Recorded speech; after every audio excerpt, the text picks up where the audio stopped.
오늘 여러분과 함께 버려야 성장하는 삶이라는 제목으로 함께 은혜를 나누고자 합니다. 사랑하는 성도님들, 우리가 지난주에 이 영적 성장에 대한 말씀을 나누었습니다. 영적 어른은 지각을 사용하고 연단을 받아 선악을 분별하는 자들이다 라는 말씀을 나누었습니다. 지각을 사용하고 연단을 받아 선악을 분별하는 자들이 영적 어른이고 영적 성장을 이루어가는 사람들의 모습이다라고 하는 것입니다. 그러면 사랑하는 성도 여러분, 한 주간 여러분의 삶에 어떤 연단이 있으셨습니까? 한 주간 어떤 훈련들에 임하셨습니까? 영적 성장을 사모하며 영적 어른이 되어지기 위해 그리스도의 그 장성한 분량에 이르도록 또 한 주간 여러분 그렇게 자라나셨습니까? 부탁드리고 권면드리기는 우리가 그 자리에 영적 아이의 자리에 머물러 있지 마시고 계속해서 자라나고 주님께서 주시는 그 은혜 가운데 철을 따라 열매 맺는 하나님의 풍성한 은혜를 누리는 저와 여러분 되어지기를 축복합니다. 사랑하는 강구리교회 성도 여러분, 성장하기 원하십니까? 정말 자라나기 원하십니까? 영적 어른이 되기 원한다면 우리가 꼭 해야 할 것이 있습니다. 먼저 해야 할 것이 있습니다. 영적 성장을 위해 선행해야 할 선행 과제가 한 가지 있습니다. 그것은 바로 버리는 것입니다. 우리는 이 버림이라고 하는 것, 다른 말로 내려놓는다라고 말하는 이 과정을 반드시 통과해야만 성장할 수 있습니다. 오늘 함께 읽은 본문 11절 말씀에도 보면 모든 사람에게 구원을 주시는 하나님의 은혜가 나타난다고 이야기합니다. 우리가 하나님의 은혜로 인하여서 성장한다라고 말합니다. 그런데 이 앞에 우리가 꼭 해야 할 한 가지가 있는데 그것은 무엇이냐? 경건하지 않은 것과 이 세상의 정욕을 다 버리는 것입니다. 여러분, 버려야 자라납니다. 여러분, 이러한 생각을 할 수 있습니다. 아니, 목사님, 잘 먹고 많이 먹어야, 좋은 거 먹어야 자라나는 것 아닙니까? 자라나려면 기름진 땅에 있어야 자라나는 것 아닙니까? 여러분, 맞습니다. 맞는 말씀입니다. 그런데 만약 아무리 좋은 땅이 있고 아무리 잘 먹는다고 해도 그 땅에 가시덤불이 있고 잡초와 돌들이 많이 있다면 그 땅에 아무리 좋은 씨앗이 뿌려져도 자라나지 않게 되는 것입니다. 우리가 지난주에 나누었던 이 영적 어른의 성숙한 신앙의 대표적인 이 시편 1편의 복 있는 사람, 여러분 기억하십니까? 이 복 있는 사람은 어떤 사람입니까? 시편 1편 2절에서 3절 말씀에 이렇게 이야기합니다. 우리 시편 1장 2절 3절 말씀 한번 같이 읽어보도록 하겠습니다. 시작. 오직 여호와의 말씀을 즐거워하여 그의 율법을 주야로 묵상하는도다. 그는 시냇가에 심은 나무가 철을 따라 열매를 맺으며 그 잎사귀가 마르지 아니함 같으니 그가 하는 모든 일이 다 형통하리로다. 아멘. 여러분, 복 있는 사람, 영적 어른은 율법을 주야로 묵상하는 사람이고 철을 따라 열매를 맺는 사람이다 라고 말씀합니다. 너무나 좋죠. 그 모든 일이 다 형통하다고 말씀합니다. 너무나 복되죠. 우리가 이렇게 되어지길 소망하지 않습니까? 그런데 이 말씀이 자세히 보면 1편 2절 3절 말씀입니다. 앞에 1절이 있겠죠. 그렇죠? 1절 말씀에 이렇게 말씀합니다. 복 있는 사람은 악인들의 꾀를 따르지 아니하며 죄인들의 길에 서지 아니하며 오만한 자들의 자리에 앉지 아니하고. 2절 3절 말씀 너무나 중요하죠. 하지만 이게 먼저입니다. 말씀을 읽고 즐거워하며 하나님의 말씀을 따라 살아가기 위해 애쓰고 훈련하며 살아가는 것 너무나 중요합니다. 철을 따라 열매 맺는 것 너무나 중요합니다. 하지만 그것 너무나 중요하지만 버리는 것, 악인들의 꾀를 따르지 아니하고 죄인들의 길에 서지 아니하며 오만한 자들의 자리에 앉지 않는 것, 이것이 우리의 삶에 먼저 되어야 합니다. 여러분, 만약 어떤 사람이 나는 오늘부터 신앙생활 한번 제대로 해봐야겠다. 나도 성장해봐야겠다. 나도 영적 어른이 되어서 풍성한 삶을 좀 전수하며 살아야겠다 라고 다짐했다고 생각해 봅시다. 그러면서 오늘부터 나도 말씀 열심히 읽어야지. 말씀을 알아야지. 말씀을 묵상해야지. 하고 오늘 예배 다 마치고 집에 가서 이제 소파에 딱 앉아가지고 성경책을 핍니다. 몇 장 읽을 수 있죠, 그렇죠? 근데 많이 읽는 건 쉽지 않습니다, 그렇죠? 해보셔서 아시죠? 한 2장 넘어가면 벌써 무슨 말씀인지 참 도통 이해가 되지 않습니다. 그런데 몇 장 읽습니다. 열심히 힘을 내서 읽어요. 그러다 말씀 다 덮어놓고 이제 8시가 되면 그 해야 될 게 있습니다, 그렇죠? 늘 하던 그 드라마 또 봐야 됩니다, 그렇죠? 요즘은 여러분 뭐 유튜브도 그렇고 볼 게 많습니다. 저희 뭐 예전에 어머니도 이렇게 빠지지 않고 그 보시던 그 드라마 있었는데 그 시간에 이제 목맬 필요가 없죠, 그렇죠? 지나가도 다시 볼 수 있습니다. 요즘 그런 시대죠. 근데 계속 이제 그거 보다가 또 재방송 나오는 것도 보다가, 그렇죠? 뭐 또 새로 나오는 거 없나 계속 돌려보다가 그러다가 이제 잠들기 직전까지 보다가 잠이 들죠, 그렇죠? 그러면 여러분 우리가 그 잠깐 읽은 말씀이 우리의 마음속에, 우리의 머릿속에 들어올 수 있겠습니까? 당연히 말씀이 들어오지 않습니다. 혹 말씀이 잠깐 들어왔다 하더라도 그 말씀이 우리 안에서 자라나지 않는 것이죠. 여러분, 우리는 우리 자신에 대해서 잘 모릅니다. 하나님은 나에 대해서 너무나 잘 아시는데 나는 나에 대해서 잘 모릅니다. 오히려 나를 과대평가하는 일종의 교만에 빠져 있습니다. 내 안에 얼마나 강력하고 끈질긴 죄성이 우리 가운데 있는지 우리가 알지 못하고 또 인정하지 않는 것입니다. 그래서 여러분, 우리가 버려야 합니다. 여러분, 열심히 하는 거 좋은데요. 여러분, 노력하는 거 좋은데요. 먼저 버리셔야 합니다. 먼저 버려야 자라날 수 있는 것입니다. 베드로전서 2장 2절 말씀에 이렇게 말씀합니다. 갓난 아이들같이 순전하고 신령한 젖을 사모하라. 이는 그로 말미암아 너희로 구원에 이르도록 자라게 하려 함이라. 아멘. 하나님께서 우리를 구원에 이르도록 자라게 하신다고 성경은 말씀합니다. 그런데 구체적으로 어떤 방식으로 자라게 하시느냐? 신령하고 순전하고 신령한 젖을 사모함으로 자라나게 하신다고 말씀합니다.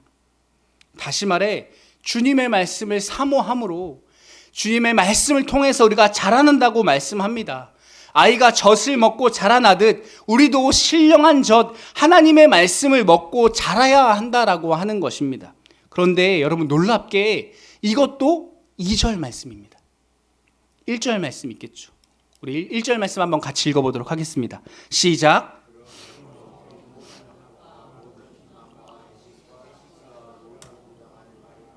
아멘.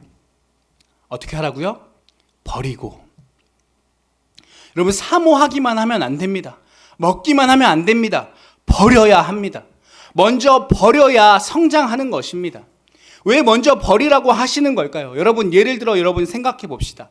어떤 집에 갑자기 막 벌레들이, 날파리들이 들끓기 시작합니다. 막 파리가 꼬이기 시작하고 집에서 악취가 진동을 합니다. 왜 그런가 찾아보니까 집 한쪽 저 구석에 오랫동안 방치해둔 음식물 쓰레기가 썩어가고 있는 겁니다. 요즘같이 낮에 막, 그렇죠, 여름 날씨 같이 더운데 집 한 구석에 막 음식물 쓰레기가 썩어가고 있는 거예요. 여러분, 어떻게 해야 합니까? 거기에 가가지고 이렇게 향수 이렇게 뿌리고 페브리즈 이렇게 막 잔뜩 뿌려놓으면 되는 겁니까? 아니면은 안 보이게 하려고 멋있는 가구 이렇게 갖다 놓으면 되겠습니까? 성경책 옆에 놓으면 냄새 사라질까요? 아니죠. 음식물 쓰레기를 치워야 합니다. 그것을 갖다 버려야 합니다. 그래서 호세아 10장 12절의 말씀에도 이렇게 말씀합니다. 너희가 자기를 위하여 공의를 심고 인애를 거두라. 너희 묵은 땅을 기경하라. 지금이 곧 여호와를 찾을 때니 마침내 여호와께서 오사 공의를 비처럼 너희에게 내리시리라. 아멘. 성경은 우리에게 공의를 심고 인애를 거둔다라고 말씀합니다. 심고 거둘 수 있다고 말씀하시고 시작이 있고 끝이 있다라고 말씀합니다. 분명히 우리의 삶에 심을 때가 있고 거둘 때가 있다고 말씀합니다. 그런데 우리가 심고 거두기 위해서 놓치지 말아야 할 한 가지가 있습니다. 호세아 10장 12절의 말씀엔 그것을 묵은 땅을 기경하는 것이다 라고 말씀합니다. 여러분, 아무리 좋은 씨앗을 많이 뿌린다고 해서 우리가 무조건 열매를 좋게 거두는 것은 아닙니다. 좋은 씨앗을 통해서 좋은 열매를 맺기 원한다면 먼저 우리 안에 있는 묵은 땅을 기경해야 하는 것입니다. 여러분, 묵은 땅은 어떤 땅입니까? 오랫동안 방치한 땅입니다. 이 사진처럼 오랫동안 방치해서 잡초가 우거지고 메마르고 푸석푸석한 땅입니다. 쓰레기가 덮여있는 그 땅입니다. 여러분, 어떻게 해야 합니까? 기경해야 합니다. 갈아엎어야 하는 것입니다. 잡초를 걷어내고 쓰레기를 내어 버려야 하는 것입니다. 여러분, 그래야 우리가 자라날 수 있는 것입니다. 베드로후서 1장 4절 말씀에 이로써 그 보배롭고 지극히 큰 약속을 우리에게 주사 이 약속으로 말미암아 너희가 정욕 때문에 세상에서 썩어질 것을 피하여 신성한 성품에 참여하는 자가 되게 하셨느니라 말씀합니다. 성경은 우리에게 동일한 말씀을 끊임없이 말씀합니다. 우리가 성장하기를 바란다고 말씀하세요. 신성한 성품에 참여하는 자, 예수님을 닮아가는 자들이 되어지길 원한다고 말씀합니다. 이것이 하나님께서 우리를 향하신 분명한 목표라고 말씀하세요. 보배롭고 지극히 큰 약속을 우리에게 주셨다라고 말씀합니다. 하나님이 주신 은혜롭고 보배롭고 놀랍고 큰 약속, 그것은 무엇인가? 신성한 성품에 참여하는 것, 다시 말해 예수님을 닮아가는 것, 그것이 주님께서 우리에게 주신 은혜이고 보배롭고 지극히 큰 약속, 하나님께서 우리를 이 땅에 보내신 삶의 이유다라고 하는 것입니다. 여러분, 그렇다면 예수님을 닮아가는 사람은, 예수님을 닮은 사람, 영적 어른은 어떻게 살아가야 합니까? 악인들의 꾀를 따르지 아니하고 죄인들의 길에 서지 아니하고 오만한 자들의 자리에 앉지 않아야 하는 것입니다. 여러분, 이 말이 너무나 어렵게 느껴지지 않습니까? 나는 안 될 것 같은데 라는 생각이 들지 않습니까? 왜냐하면 여러분, 우리는 편한 연봉, 높은 곳, 화려한 자리, 이러한 자리만 우리가 찾아서 앉으려고 하기 때문입니다. 하나님이 말씀하시는 이러한 자리, 여러분, 앉고 싶지 않죠. 편안한 자리를 찾고 싶습니다. 월급 많이 받는 자리를 찾고 싶습니다. 그런데 여러분, 반대로 힘들고 어렵지만 예수님을 의지할 수 있는 곳, 너무나 힘들고 어렵고 눈물 나서 주님만 바라볼 수밖에 없는 곳, 주님께 기도하지 않으면 살 수 없는 곳, 그 자리에서 하나님의 마음을, 하나님의 뜻을 점점 알아가는 곳, 그러한 삶을 통해 주님을 더욱 닮아가는 그 자리가 우리에게 더 좋은 자리이지 않겠습니까? 그런데 우리가 이것을 너무나 잘 아는데 우리의 삶에 그것이 쉽지 않다라고 하는 것입니다.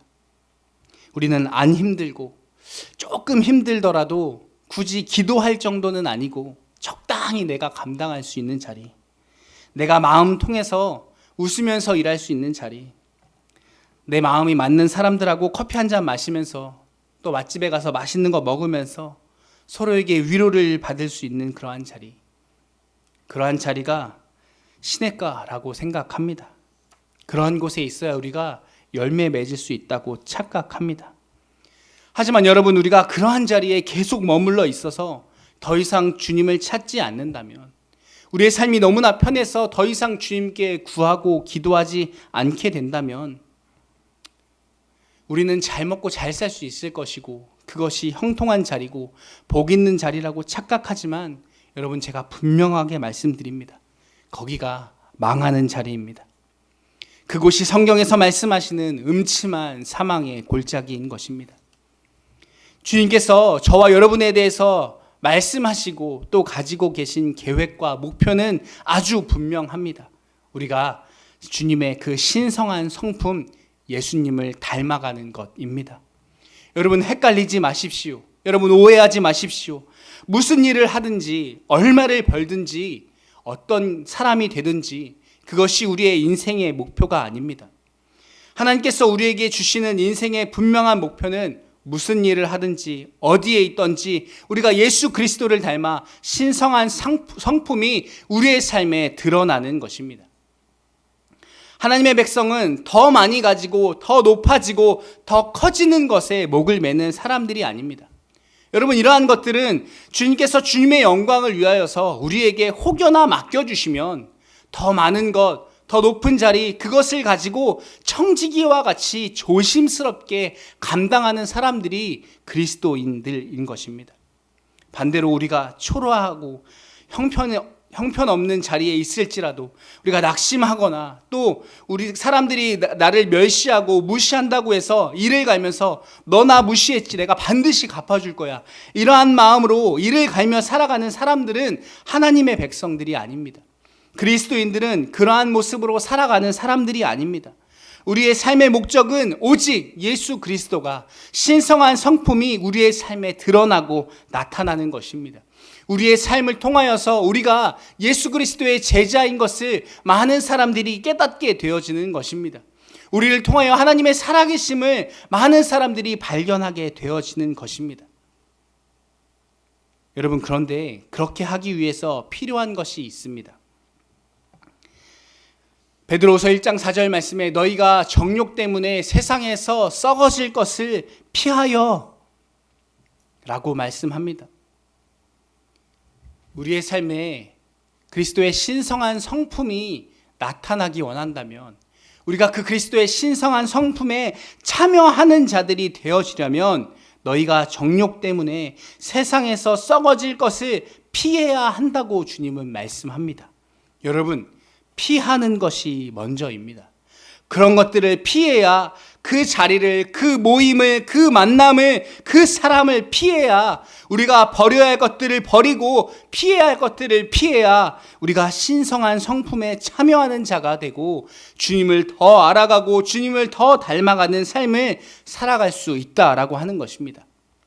하지만 여러분, 잘못인 줄 알면서 욕심 때문에, 미련 때문에, 정 때문에 떠나지 못하는 것들, 떠나지 못하는 관계들, 피하지 못하는 그 모든 것들을 피하고 버려야 우리가 성장할 수 있는 것입니다.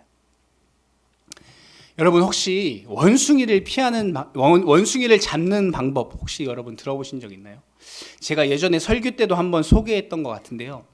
동남아에서 원숭이를 잡을 때 이렇게 잡는다고 합니다. 원숭이가 너무 빠르잖아요, 그렇죠? 사람의 이 뜀박질로는 잡을 수가 없습니다. 그런데 앉아서 기다리고 있다가 원숭이를 잡는 방법이 있다고 합니다. 어떻게 하냐면 목이 아주 좁은 이 상자나 호리병 같은 거, 이 코코넛에다가 구멍을 이렇게 뚫어두고 그 안에다가 그 밖에다 줄을 메어서 나무에 매달아 둔다고 합니다. 그리고 그 안에는 원숭이가 좋아하는 먹잇감을 넣어두는 거죠. 그러면 이렇게 손을 이렇게 넣어가지고 그 안에 있는 이렇게 견과류나 과일 같은 걸 이렇게 딱 잡는 거죠, 그렇죠? 그럼 그때 이제 잡으러 갑니다. 원숭이가 어떻게 해요? 이걸 빼고 도망을 가야 되는데 잡고 안 놓는 것이죠. 계속 이거 붙잡고 도망가려고 하는 겁니다. 손을 빼면 사는데 절대로 안 놓는다는 겁니다. 이 손목에 빠지지 않는 것이죠. 천천히 다가가서 이렇게 잡으면 되는 겁니다. 결국 죽게 되어지는 것이죠. 결국 망하게 되어지는 것이죠. 여러분, 놓아야 삽니다. 그 자리에서 빠져나와야 우리가 살게 되는 것입니다. 그러면 여러분, 우리가 버려야 할 것들 어떠한 것들일까요? 오늘 본문에서는 경건하지 않은 것과 이 세상 정욕을 버리라고 하시는데 한마디로 말하면 죄입니다. 우리 안에 있는 그 모든 죄를 버려야 합니다. 죄악된 것들을 피해야 하고 죄악된 모든 것들을 우리의 삶에서 놓아야 한다라고 하는 것입니다. 그런데 여러분, 죄에 대해서 여러분 어떻게 생각하십니까? 정말 중요하게 생각하십니까? 우리 하나님은 이 죄를 너무나 중요하게 생각하십니다.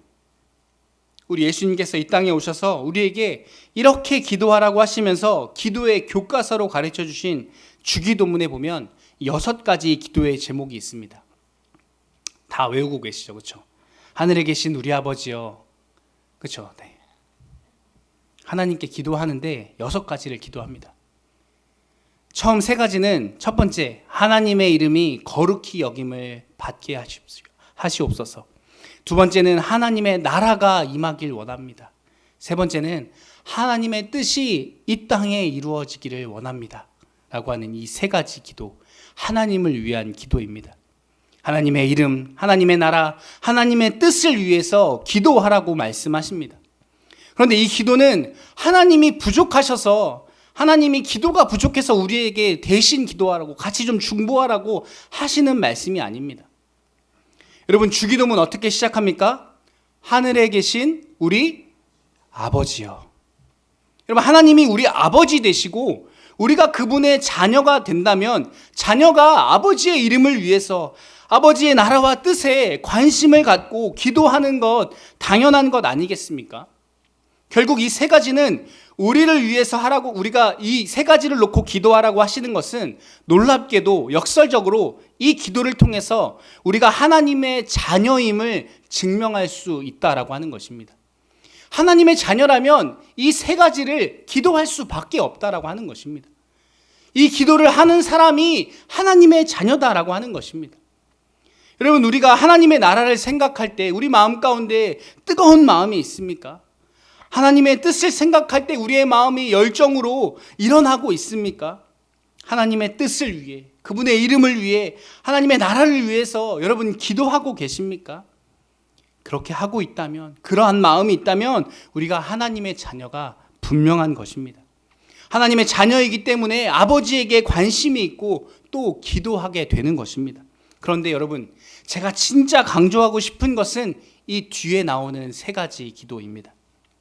앞에 나온 세 가지는 하나님 아버지를 위한 기도였다면 뒤에 나온 세 가지는 우리를 위한 기도입니다. 예수님은 우리를 위해서 이 세 가지를 기도하라고 말씀하십니다. 첫 번째, 일용할 양식을 주옵소서. 두 번째, 죄를 사하여 주옵소서. 세 번째, 시험에 들게 하지 마시고 악에서 구원하옵소서. 여러분, 일용할 양식을 구하라고 말씀하십니다. 여러분, 얼마나 감사합니까?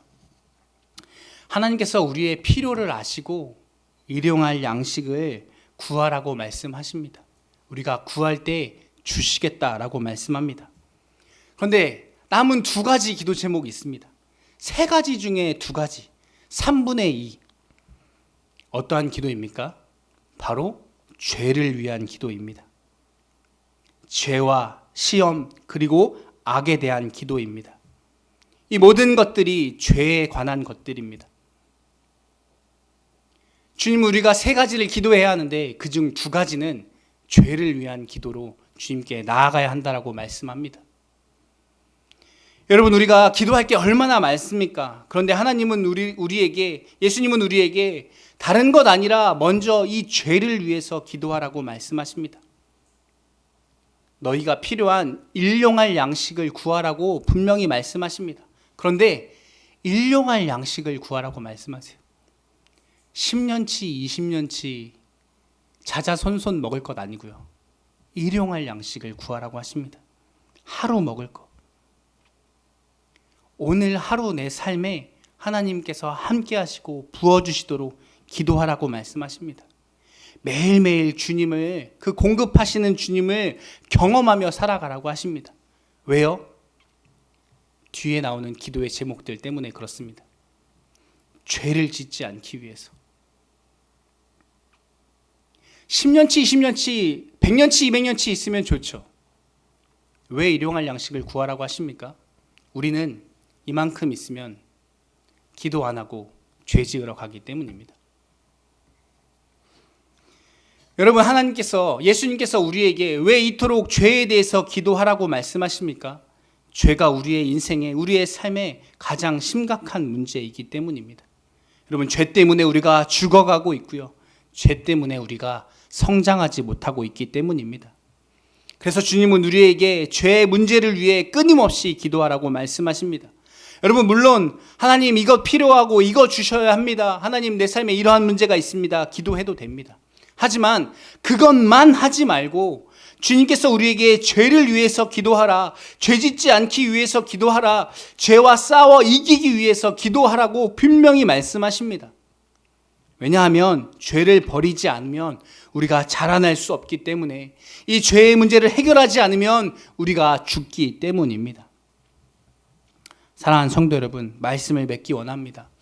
창세기 12장의 말씀에 보면 하나님께서 아브라함을 통해 새로운 출발을 시작하십니다. 그런데 아브라함을 통해서 새로운 출발, 영적인 그 믿음의 조상을 세우시는 그 과정을 통해서 하나님께서 가장 먼저 하시는 것이 있습니다. 우리가 너무나 잘 아는 말씀이죠. 창세기 12장 1절 말씀, 우리 한번 같이 읽어보도록 하겠습니다. 시작. 여호와께서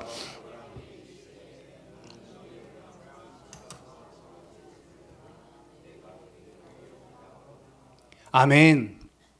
너는 너의 고향과 친척 아버지의 집을 떠나 내가 내게 보여줄 땅으로 가라고 말씀하십니다. 주님은 아브라함에게 떠나라고 말씀하십니다. 아브라함의 고향, 그 친척과 아버지의 집은 우상 숭배가 가득했던 곳입니다. 죄가 만연했던 땅입니다. 그래서 주님은 떠나라고 말씀하십니다. 아브라함이 있었던 그곳은 편안한 곳이고 풍성한 곳이었습니다. 그런데 주님은 그곳을 떠나서 내가 내게 지시할 땅으로 가라고 말씀하십니다. 그곳은 척박한 땅일 수 있습니다. 그곳에 들어가려면 수많은 고난과 어려움이 있을 수도 있습니다. 수많은 전쟁을 치루어야만 그 땅을 차지하게 될 수도 있습니다. 하지만 여러분, 버려야, 떠나야 새로운 은혜의 문이 열리게 되어지는 것입니다. 하나님이 예비하신 놀라운 은혜가 우리의 삶에 부어지게 되는 것입니다. 사랑하는 성도 여러분, 오늘 말씀을 들으면서 여러분의 삶에, 여러분의 마음 가운데 그렇지, 내가 그것 버려야지, 그곳에서 떠나야지, 나도 그것 내려놔야지 라고 생각이 떠오르는 것이 있지 않으십니까? 여러분, 그 마음 하나님의 음성으로 받으시기를 축복합니다. 하나님께서 저와 여러분에게 주시는 이 오늘의 기회를 놓치지 마시기 바랍니다. 사랑하는 성도 여러분, 버려야 자라날 수 있습니다. 떠나야, 피해야 주님의 은혜가, 새로운 놀라운 은혜가 우리 가운데 부어지게 되어지는 것입니다. 새로운 포도주는 새 가죽 부대에 담아야 한다고 주님은 분명히 말씀합니다. 그 헌 것, 그 남루한 것, 그 더러운 것 우리가 버려야 하는 것입니다. 여러분, 이것을 기억하고 이제는 버리고 떠남으로 주님 안에서 그리스도의 그 장성한 분량까지 자라 나아가는 저와 여러분 되어지기를 예수님의 이름으로 축복합니다.